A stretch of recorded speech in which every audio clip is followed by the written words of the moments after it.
Capítulo 3. 19 a 21 de dezembro. George sentou-se na cama, subitamente desperto. Ouvira alguém bater na porta da frente. Olhou em torno na escuridão e por um momento ficou sem saber onde estava. Afinal, se lembrou, estava no quarto principal da nova casa. Ao seu lado, Cat dormia encolhida sob os quentes cobertores. A batida repetiu-se. Meu Deus, quem será? Resmungou, pegando o relógio de pulso que deixara na mesa da cabeceira. Eram 3h15 da madrugada. Novas batidas insistentes, só que desta vez não pareciam vir lá de baixo, e sim de algum ponto à esquerda. George levantou-se da cama, atravessou a suave nua e frio do corredor e entrou no quarto de costura que dava para o rio Amityville, nos fundos. Andou até a janela e examinou a escuridão. Ouvindo nova batida, forçou a vista. Onde é que diabo esse cachorro se meteu?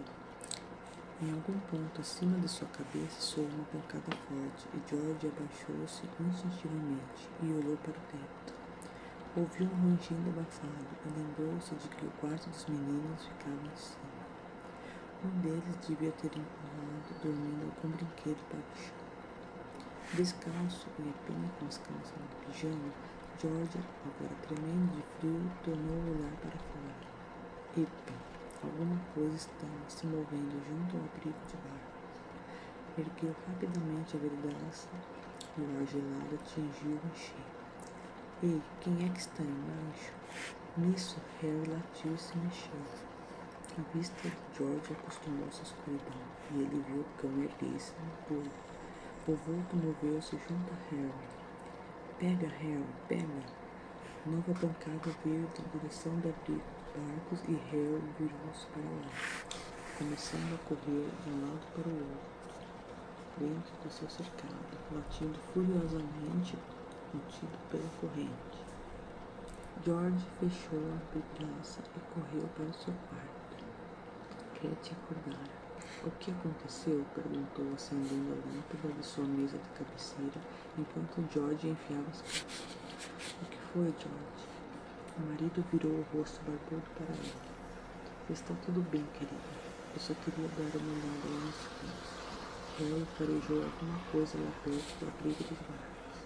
Provavelmente algum gato. Preciso acalmá-lo antes que ele acorde toda a vizinhança. Enfiando os chinelos, dirigiu-se para sua velha jacona de marinho que estava em cima da cadeira. Eu volto já, vá dormir. Kathy apagou a luz. Está bem, mas visto o casaco. Na manhã seguinte, ela nem se lembrava de ter acordado. Quando George saiu para a porta da cozinha, Harry ainda latia para o vulto que deslizava nas sombras. Havia um mourão encostado à cerca da piscina. George agarrou-o e correu na direção do abrigo de barcos. Foi então que viu a sombra mover-se e seu punho fechou-se com mais força em torno da estaca. Nova pancada.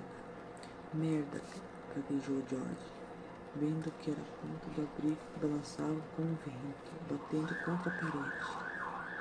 Pensei que tinha trancado. Harry latiu novamente. Ora, fique quieto, Harry, deixe disso. Meia hora depois, George ainda não conseguira conciliar o sono. Ex-marinheiro que há poucos anos deixara a caserna, estava bastante acostumado às chamadas noturnas de emergência, mas seu sistema de alarme interno estava demorando a desligar. Respirando a volta do sono, começou a pensar no futuro. Um segundo casamento com 3 crianças, uma casa nova com pesado hipoteca. Os impostos em Amityville eram 3 vezes maiores do que os de Deer Park. Será que precisava mesmo daquele novo barco de corrida? Com que dinheiro iria pagar tudo aquilo? As construções em Long Island estavam quase paradas por causa da dificuldade de crédito. E pelo jeito não iriam aumentar enquanto o barco não facilitasse. Se ninguém estava comprando casas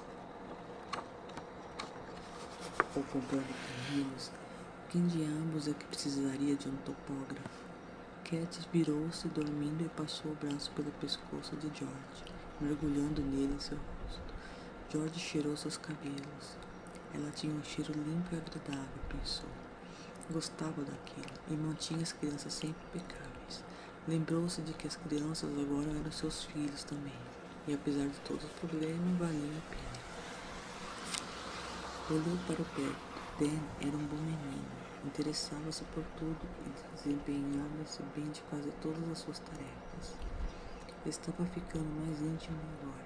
Dan estava começando a chamar o padrasto de papai, em vez de George. De certa maneira, estava contente por não ter conhecido o ex-marido de Cat. Assim, podia pensar em Dan como se o menino fosse seu. Ela dizia que Chris era o retrato do pai, com os mesmos gestos, os mesmos olhos castanhos, os mesmos cabelos crespos. Quando George o censurava por alguma coisa, os cantos da boca do garoto caíam e ele lançava-lhe um olhar magoado com os olhos imensos. Gostava do jeito com que os dois meninos cuidavam da pequena Miss. Ela era muito travessa, inteligente para os seus 5 anos. Nunca lhe dera trabalho desde que conhecera a Cat. Era meiga e obediente. Na verdade, todos os 3 eram obedientes. Tinham 3 ótimos filhos. Já eram 6 horas quando George finalmente caiu num sono pesado. Pouco depois, Cat acordou e correu os olhos pelo quarto estranho, tentando ordenar seus pensamentos. Estava na casa nova. O marido estava ali ao seu lado e as 3 crianças dormiam em seus quartos. Não era maravilhoso? Deus tinha sido muito bom com ela. Cat tentou se livrar-se com delicadeza do abraço de George. O pobre homem trabalhara muito na véspera e ainda tinha muito a fazer. Deixe que dorma. Ela é que não podia ficar mais na cama. Tinha muito a fazer na cozinha e era melhor começar antes das crianças acordarem. Embaixo acendeu a luz de sua nova cozinha. Ainda estava escuro lá fora. Pilhas de caixa contendo pratos, copos e panelas se amontoavam no chão em cima da pia. As cadeiras ainda estavam pousadas sobre a mesa de canto. Este vai ser um recanto feliz para toda a família, pensou. Podia ser também um lugar adequado para a meditação transcendental que George praticava havia 2 anos, e ela 1. Ele era adepto da meditação transcendental desde o término de seu primeiro casamento. Quando fizera terapia de grupo, interessara-se pela prática. George transmitira este interesse a Cat, mas ultimamente, com toda a faina da mudança, ela abandonara seu hábito de isolar-se diariamente por alguns minutos para meditar. Cat lavou a cafeteira elétrica, encheu-a, ligou-a na tomada e acendeu o primeiro cigarro do dia. Depois sentou-se à mesa com uma xícara de café, um lápis e um bloco e começou a organizar uma lista do que precisava fazer. Estavam a 19, sexta-feira. As crianças só iriam para a nova escola depois das férias de Natal. No Natal ainda havia tanta coisa para fazer. Cat sentiu que alguém estava olhando para ela. Espantada, virou a cabeça para trás. Sua filhinha estava em pé na porta. Missy, você me deu um susto danado. O que foi? Por que acordou tão cedo? Os olhos da menina estavam semi-fechados e os cabelos loiros caindo pelo rosto. Ela olhou em torno, sem entender bem onde estava. Eu queria ir para casa, mamãe. Você está em casa, Missy. Essa é sua nova casa. Vem cá. Missy correu e pulou no colo da mãe. As 2 mulheres da casa ficaram sentadas na confortável cozinha e Cat embalou a filha até que a tornasse a adormecer.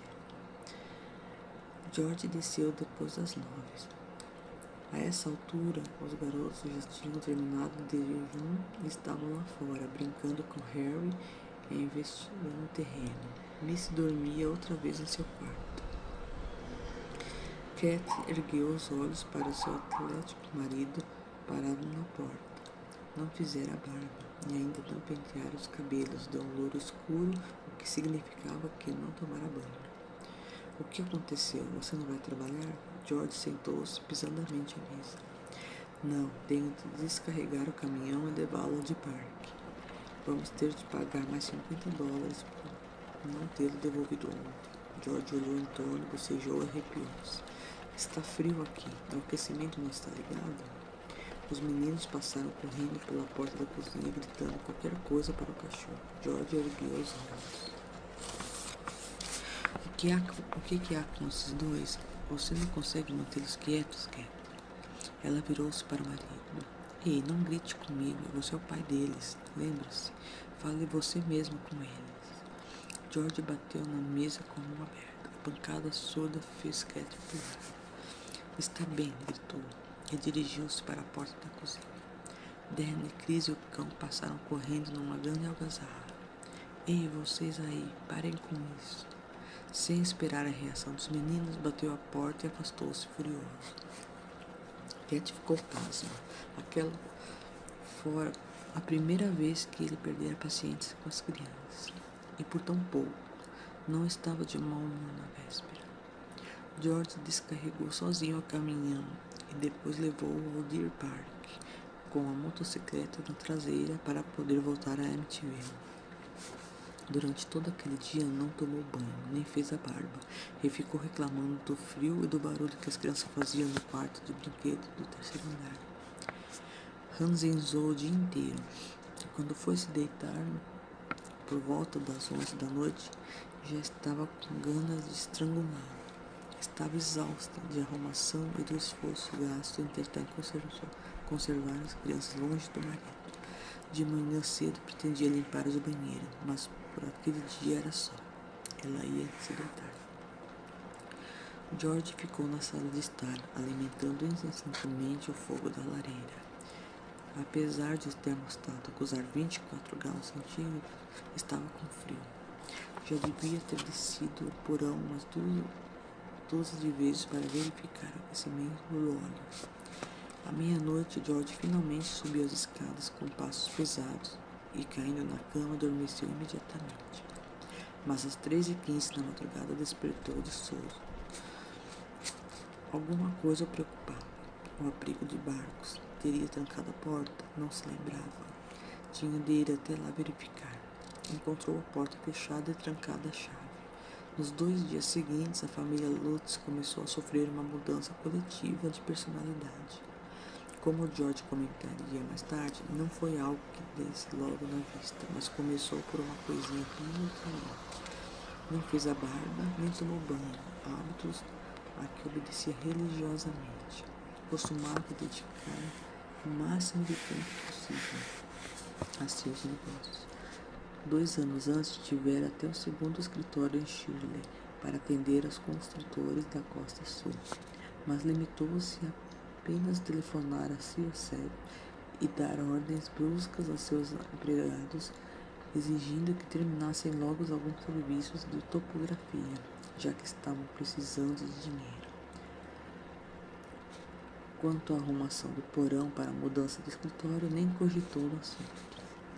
George passou a reclamar todo o tempo que a casa parecia uma geladeira e que era preciso aquecê-la.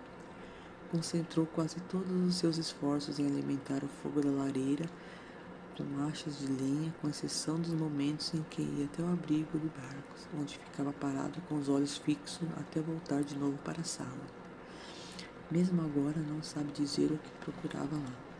Só sabe que algo o atraía para aquele local. O impulso era praticamente uma compulsão. Em sua terceira noite na nova casa, tornou a acordar às 13h15, preocupado com o que poderia estar acontecendo lá fora. As crianças também o aborreciam. Desde a mudança apareciam os moleques, uns monstrinhos indisciplinados, crianças desobedientes que mereciam ser severamente punidas. Cat começou a ter a mesma impressão. Estava nervosa devido ao seu relacionamento tenso com o marido e seu afã de colocar a casa em ordem antes do Natal. Em sua 4ª noite na casa, explodiu e, juntamente com George, deu uma surra em Dan. Chris e Missy com um cinto e uma grande pisada colher de madeira.